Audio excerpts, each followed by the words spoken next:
যাদের ইকামা এক্সপায়ার, বিশ্বাস করেন তাদের সাথে বর্তমানে চমৎকার হচ্ছে। আগে কখনো এমনটা হতে আমি দেখিও নি। অনেক বেশি ফাস্ট হচ্ছে কাজ। বিশেষ করে যাদের ধাম্মামের কপিল, তাদের অনেকেরই দেখলাম 15 দিন 20 দিনের মধ্যে ফাইনাল এক্সিটের ক্লিয়ারেন্স চলে আসছে। আবার কাউকে সরাসরি এক্সিটও দিয়ে দিচ্ছে।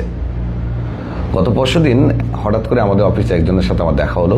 সে জানাচ্ছে, ভাই আমি প্রথমে আবেদন করেছিলাম কপিল রিয়াদ দিয়ে, পরবর্তীতে সেটা আমি বুঝতে পারলাম যে আমার ভুল হয়েছে, আপনাদের এখান থেকে এসে আবার দামামের কপিলের জন্য আবেদন করেছিলাম।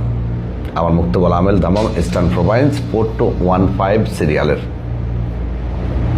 আমার 17 দিনের মাথায় মুক্তবল আমেল থেকে কল আসে, বলা হচ্ছিল যে আমার বারকোড এসেছে। আমি গেলাম, আমাকে তারা বারকোড দিয়েছে, পরবর্তীতে আমি এক্সিট করিয়ে নিলাম। এটা মূলত দাম্মামের ক্ষেত্রে বেশি হচ্ছে ফাস্ট। অন্যান্য অঞ্চলে যে লেট হচ্ছে বিষয়টি এমন নয়।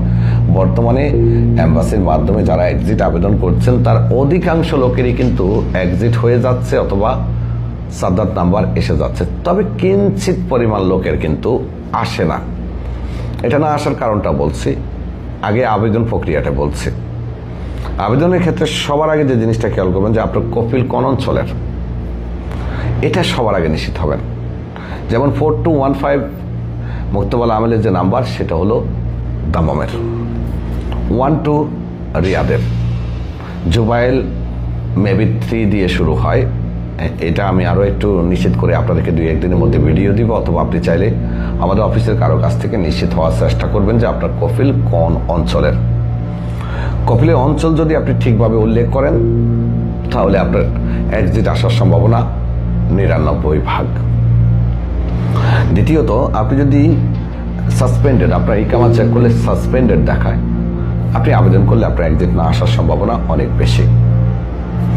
তৃতীয়ত, আপনার যদি মুক্তবল আমেলে কোনো ফাইল না থাকে অথবা আপনার মালগি থাকে, তাহলেও আপনার এক্সিট না আসার সম্ভাবনা অনেক বেশি। আপনি আবেদন করলেও আসবে না, কেননা মুক্তবল আমেলে ফাইল না থাকলে আপনার এক্সিটটা মুক্তবল আমেল লাগাবে কিভাবে? মালগি যারা আছে তাদেরও কিন্তু মুক্তবল আমেলের সাদ্দাত নাম্বার ক্যান্সেল করা থাকে। তারা আবেদন করলেও বেশিরভাগ সময়, বেশিরভাগ নয় বলতে পারে 100% লোকেরই কিন্তু এক্সিট আসে না। তাহলে কাদের আসে? যাদের অন দ্য জব দেখায়। ও আরেকটা জিনিস, সাদ্দাত নাম্বারও যদি তোলা থাকে, ওয়ার্ক পারমিট যদি ভ্যালিড থাকে, তখনও আপনি আবেদন করলে আপনার এক্সিট না আসার সম্ভাবনা 90%। যাদের ওয়ার্ক পারমিট এক্সপায়ার, ইকামা expire, on the job show করে, তাদের